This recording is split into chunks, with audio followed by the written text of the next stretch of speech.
يا بنات يا امارات، عاملين ايه؟ يا رب تكونوا بخير وفي احسن حال. النهارده هنعمل معاكم احلى صينيه بسبوسه. هتطلع معاكم بطريقه كده مرمله وجميله وتستاهل كده بقكم. البسبوسه اهم حاجه تكون طريه كده وتكون مرمله معاكي، ما تكونش مخشبه كده معاكي او عامله تخينه عامله زي الكيكه وتحسي اللي هي فيها حاجات يعني معجنه كده من جوه. لا، البسبوسه اما تطلع تكون مرمله، هي دي البسبوسه الصح. شايفين الترميله بتاعتها جميله جدا. هوريكم كمان حته من الصينيه وهي في قلب الصينيه كده. شايفين؟ الله، بجد تحفه بجد والله يا بنات، جميله وتستاهل بقكم. وما شاء الله الكيس بيطلع معانا كميه كبيره زي ما انتم شايفين كده.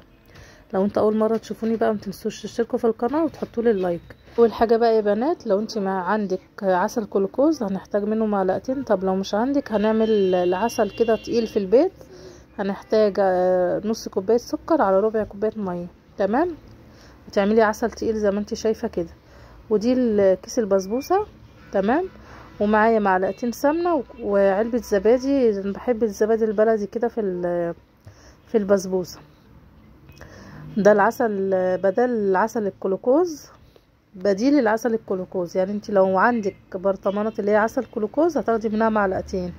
لو مش عندك هتعملي العسل التقيل ده في البيت، اللي هو نص كوبايه سكر عليه ربع كوبايه ميه. تسيبيهم بقى على النار هاديه كده لحد ما يتقلوا كده معاكي وتاخدي منهم معلقتين. خلاص، هنحط بقى العسل التقيل على علبة الزبادي على معلقتين كبار من السمنة. السمنة البلدي بتبقى جميلة جدا في البسبوسة. لو انت عندك سمنة بلدي ماشي، مفيش مشكلة. لو مش عندك بقى حطي بقى اي سمنة عندك. تمام، هنحط بقى كيس اللي هو البسبوسة. انا النهاردة جايبة الكيس دوت بطعم جوز الهند، جايبه ب20 جنيه. حلو في الاسعار اللي احنا شايفينها دي، سعره كويس. انت طبعا تقدري تحطي اي نوع انت عايزاه، اي نوع بسبوسه، مش لازم ان النوع اللي انا جايباه. اي نوع وبنفس الطريقه اللي انا عاملاها هي نفس الطريقه. معلقتين سمنه، كوبايه زبادي او لبن. يعني ممكن تحطي لبن حتى مكتوب على الكيس، ممكن زبادي او لبن. وتحطي عليهم معلقتين عسل كلوكوز او العسل التقيل اللي احنا عاملينه. وبعد كده هنفضل نقلب بصوابعنا، مش عجن، هنقلب بصوابعنا علشان شايفين الترميله.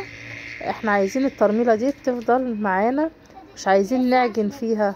خلاص، وبعد كده هنجيب اصغر صينيه في الصواني اللي عندك في طقم الصواني. لو الصينيه صغيره خالص، لا الاكبر شويه لو هي صغيره خالص.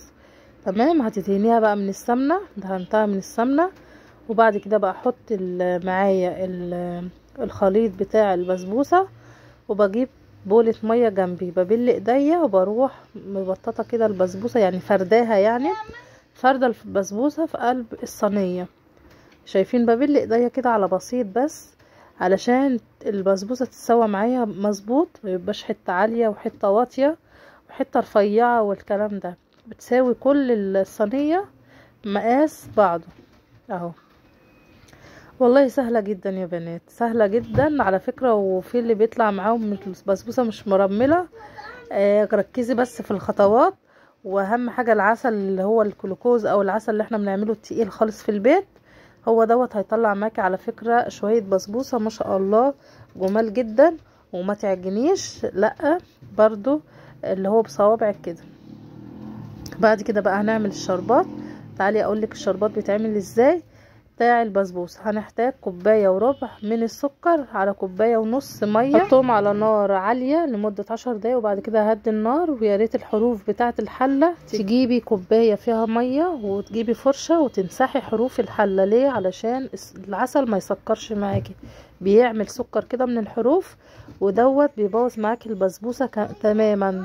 بعد كده بقى البسبوسه بتاعتنا اول ما تطلع من الفرن هيكون الشربات دافي، تروحي صب على طول الشربات على البسبوسه وهي سخنه، هتطلع معاكي مرمله وبجد تحفه. شايفين لونها جميل جدا؟ لونها كمان الكاميرا والله ظلماه، لونها ذهبي وجميل. شايفين طريه ازاي؟ الله الله. دخلناها على درجه حراره 180، هنقعدها من ربع ساعه لتلت ساعه. طيب تعرفي اللي هي استوت ازاي؟ لما تلاقي الحروف بتاعتها احمرت، خدت لون ذهبي، الحروف بتاعتها خدت اللون الذهبي، يبقى كده هي خلاص احمرت من تحت واللون بتاعها بقى حلو، هنحطها يا دوبك تحت الشواية 5 دقايق، يا دوبك تاخد اللون بتاعنا الذهبي الجميل ده، وتروحي طافية عليها.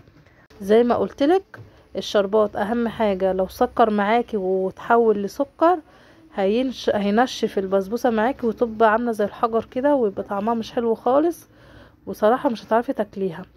علشان تطلعي شربات مظبوط للبسبوسة، بعد ما تحطيه على النار وتوطي عليه، تجيبي بولة فيها مية من الحنفية، وتجيبي فرشة، لو مش عندك فرشة يبقى منديل، تمام، وتمسحي حروف الحلة.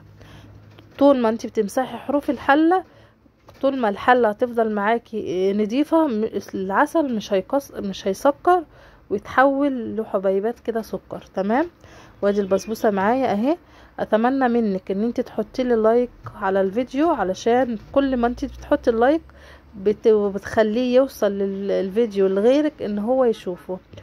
يا ريت تدعميني بالاشتراك، وكمان الكومنت بتاعك بجد والله بيبسطني، صدقيني بيفرق معايا، وشكرا لك جدا، مع السلامة.